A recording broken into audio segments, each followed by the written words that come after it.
with love from the government. What could that be? Could it be a second round stimulus? Woohoo!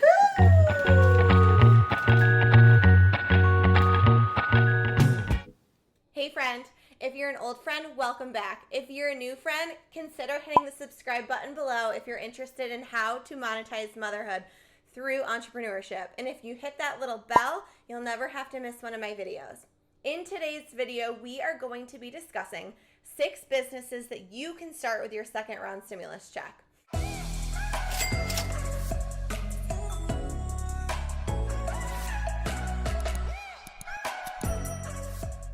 To stimulus or not to stimulus? That's the question being tossed around in Congress right now.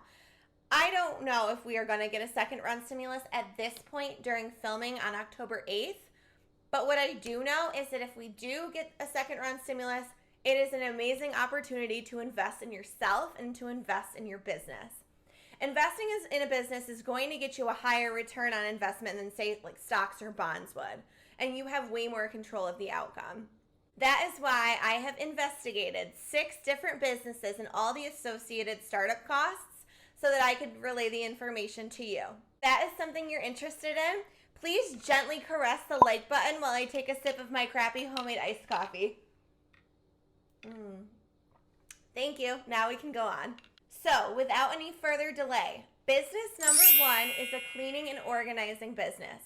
I love this business idea personally because the startup costs are low and the time flexibility is high, making the barrier to entry pretty low for anyone. Some of the associated costs are business formation. You can do things such as an LLC or a sole proprietorship. I recommend an LLC and I will discuss that in a later video.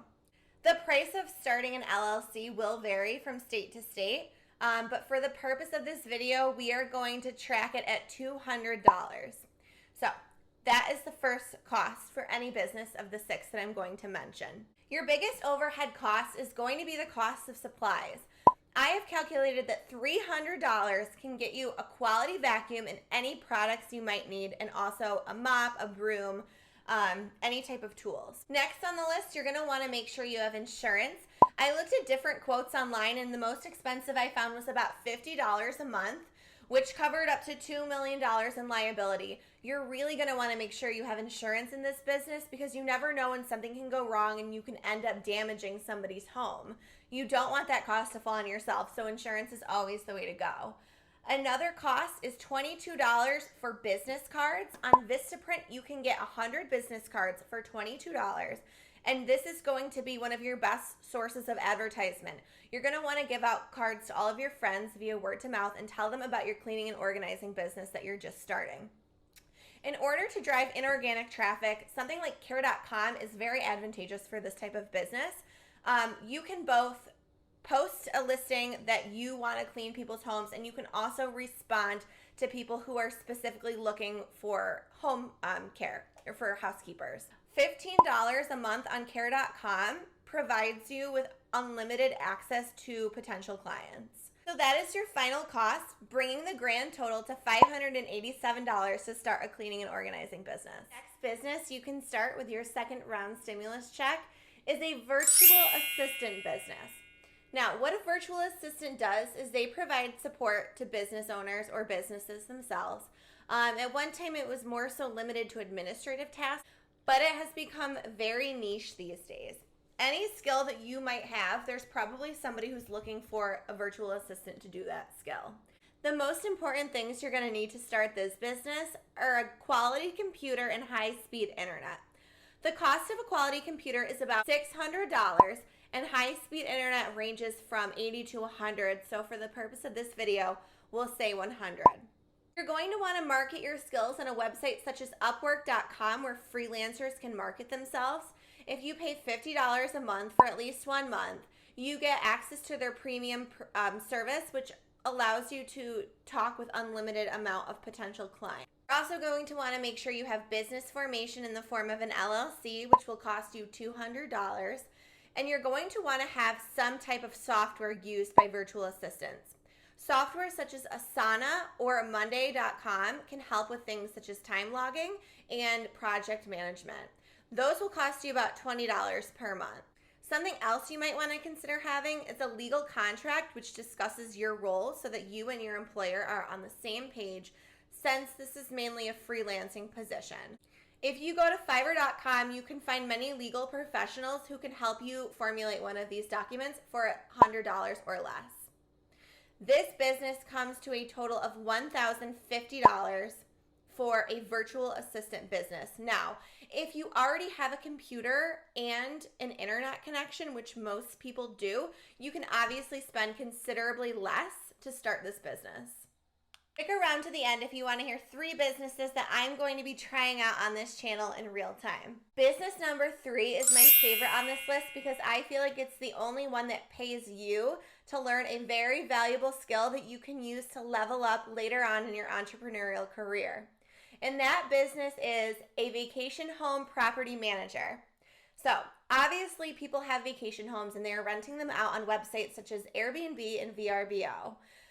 Although these people have vacation homes, they don't always feel like being the ones to manage the property. They don't feel like managing check-ins and cleanings. And that is where this job comes into place. So this job would have you being the interface between the owner of the home and the renter themselves. You would do things such as help the renter check in and manage the cleanings, while the owner of the building would take care of everything financial, such as paying the mortgage. In order to start this business, you're obviously going to want to have your LLC, which comes in at $200. Something new for this business is you're going to want to have a quality camera so that you can take professional style pictures and videos of the property, which always gets more occupancy. Another thing you're going to want to have is a legal document that describes exactly what your roles and responsibilities as the property manager and what things the owner of the building is responsible for.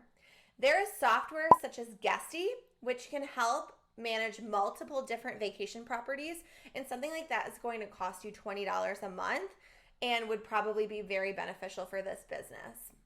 In addition to that, I tacked on $100 worth of cleaning supplies because when you're first getting started, in order to save money, you may want to be cleaning the properties yourself before you delegate that task out to an outside provider.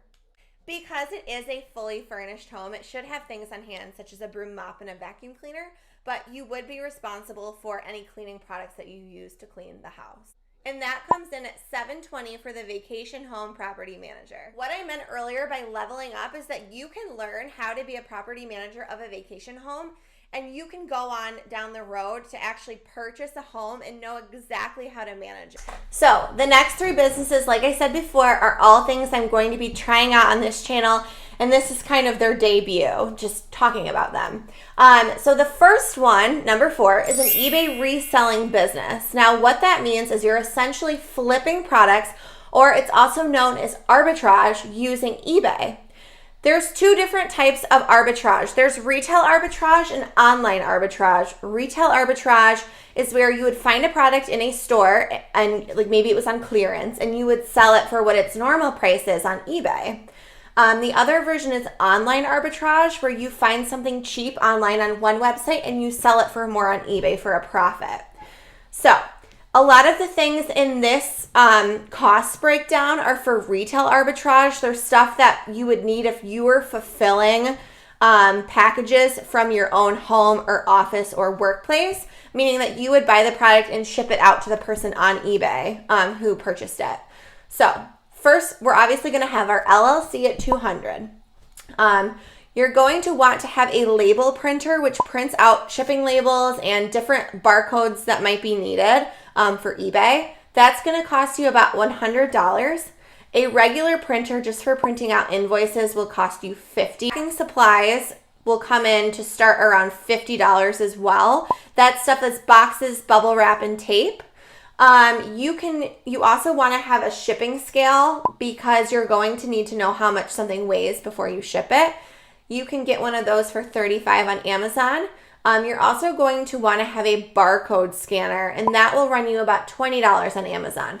That's so when if you see a clearance item in a store, you can scan the label and see what it's currently selling for online. The last and final thing is going to be an eBay seller's subscription. So for $25 a month, you can have up to 250 unique listings. Now that all comes in at $480. And that leaves you the rest of your stimulus check. So, $720 to spend on inventory. So to start buying things that you're going to be flipping on eBay. The next business model is a Shopify dropshipping store. Now, what dropshipping is actually a method of fulfillment where the owner of the store doesn't actually hold inventory. The supplier holds and fulfills the inventory at their warehouses, and you are essentially just driving traffic through your store. So somebody comes to your store and places an order, and at that point you place an order with the warehouse and they send it out to the consumer. Shopify is a website commonly used to make this process happen. So Shopify is going to be your e-commerce platform. That costs $29 a month.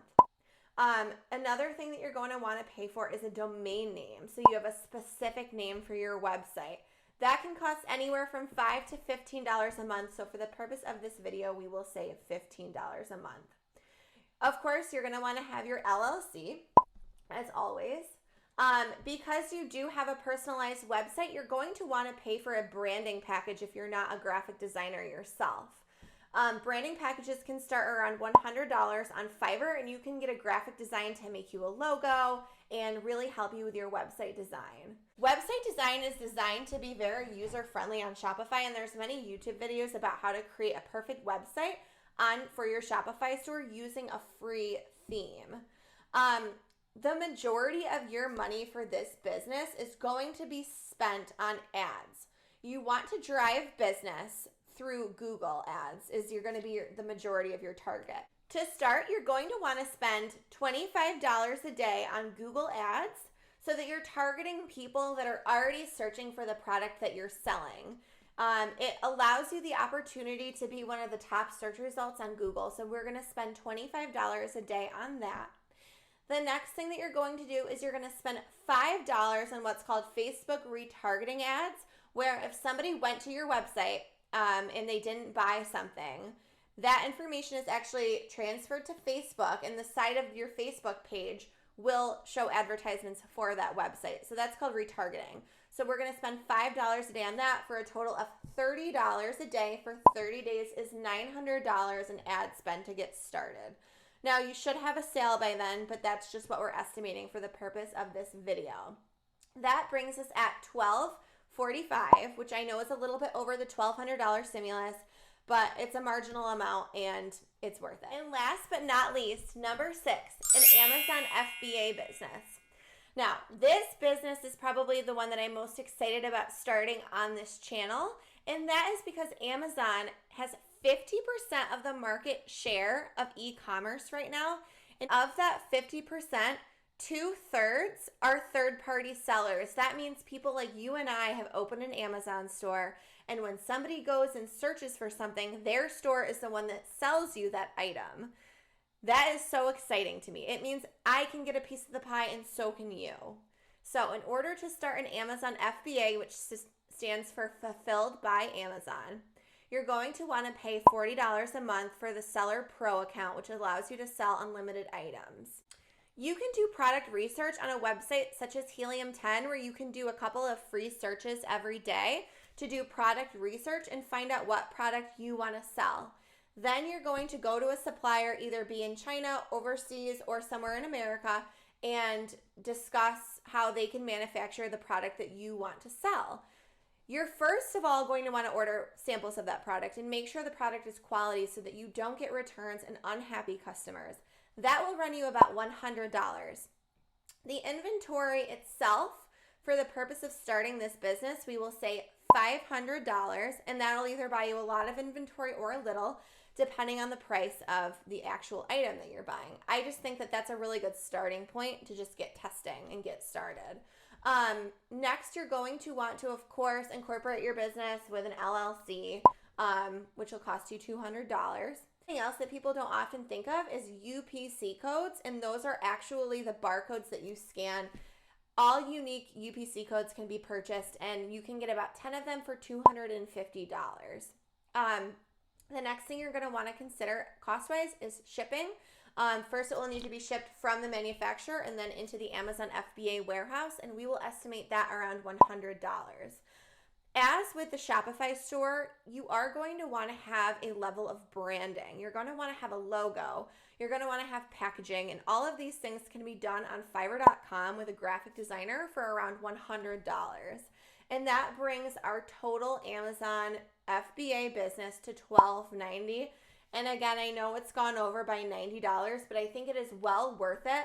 This is the kind of business that isn't really a get-rich-quick scheme. It's a long-term, strategic, brand building type of business. And that's why I'm the most excited to start this business and take you guys along for the process.